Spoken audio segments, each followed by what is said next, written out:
Assalamualaikum warahmatullahi wabarakatuh teman-teman semua. Welcome back my YouTube channel. Sebelumnya nih, terima kasih untuk teman-teman semua yang udah nonton video-video YouTube aku, yang sudah subscribe, like, and comment.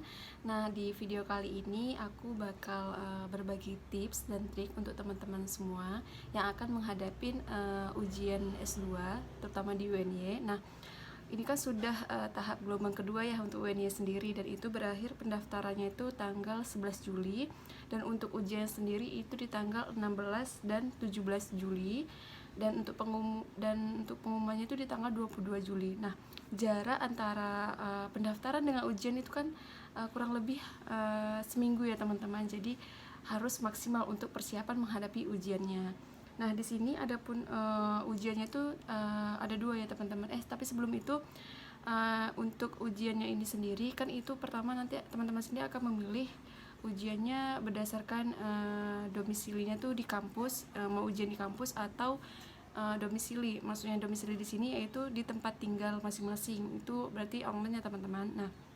Nah, berarti kalau misalnya teman-teman ingin ujian di kampung atau di tempat tinggal sendiri, itu maka teman-teman akan memilih pendaftaran nanti itu di CBT domisili begitu.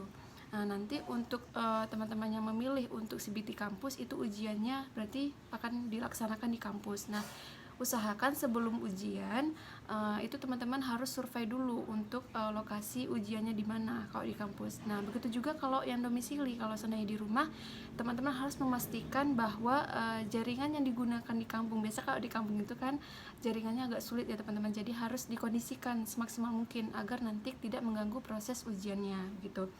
Nah, untuk ujiannya sendiri di sini teman-teman itu ada, yang pertama ada TPA, yang kedua itu ada TOEFL. Nah, untuk TPA ini sendiri itu ada tes verbal, numerik, dan aljabar. Nah, ini biasanya di tanggal 16-nya ya mungkin ya teman-teman.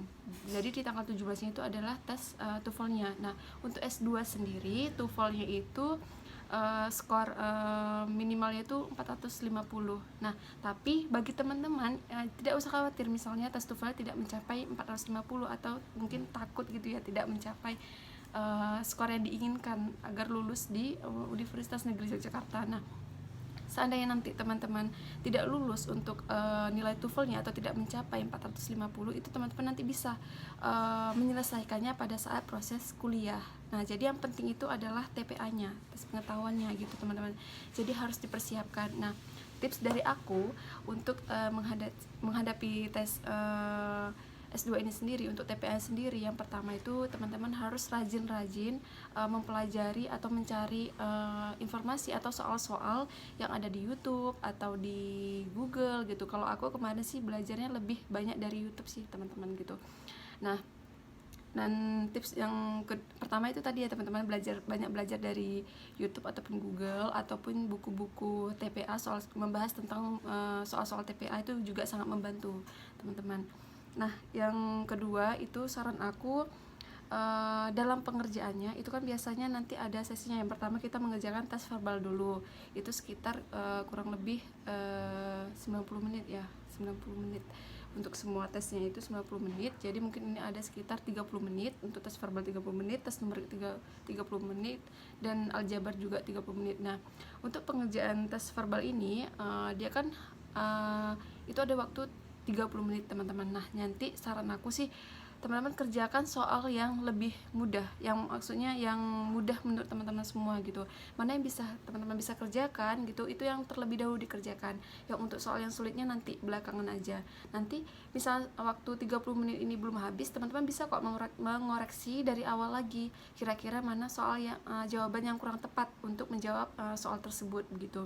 Jadi saran aku kerjakan soal yang lebih mudah, karena ketika teman-teman mengerjakan soal yang sulit dahulu, itu nanti akan di waktunya nanti yang kena, nanti malah yang soal yang mudah itu malah tidak terjawab jika teman-teman lebih mendahulukan soal yang sulitnya begitu. Jadi saran aku dari yang mudah yang ke sulitnya gitu. Begitu juga untuk yang tes numerik dan aljabarnya gitu.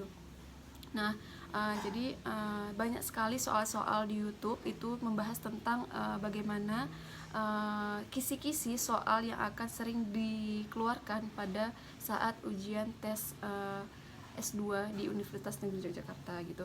Nah untuk tes TOEFL-nya sendiri, kalau itu kan biasanya kita kalau di S1 itu sudah sering ya, biasanya sebagai syarat untuk ujian atau sebagai syarat untuk mengambil ijazah biasanya kalau untuk tes TOEFL ini. Jadi kurang lebih soalnya tuh hampir sama teman-teman. Jadi menurut aku ya diulang lagi bagaimana pembelajarannya, bagaimana cara trik mengerjakannya gitu.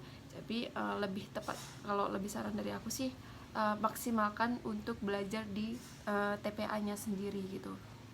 Dan untuk tasnya itu kan tanggal 16 dan tanggal 17 Juli ya, dan kan di situ ada dikatakan ada sesi wawancara ya di tanggal 16 Juli itu. Nah untuk S2 sendiri di Universitas Negeri Jakarta itu tidak wajib, dan tes wawancara itu hanya berlaku untuk yang S3 saja. Jadi yang S2 tidak ada sesi wawancara begitu.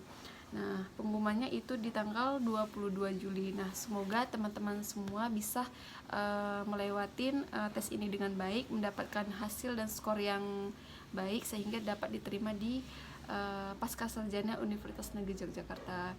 Oke, semangat untuk teman-teman semua, semoga sukses selalu. Terima kasih. Wassalamualaikum warahmatullahi wabarakatuh.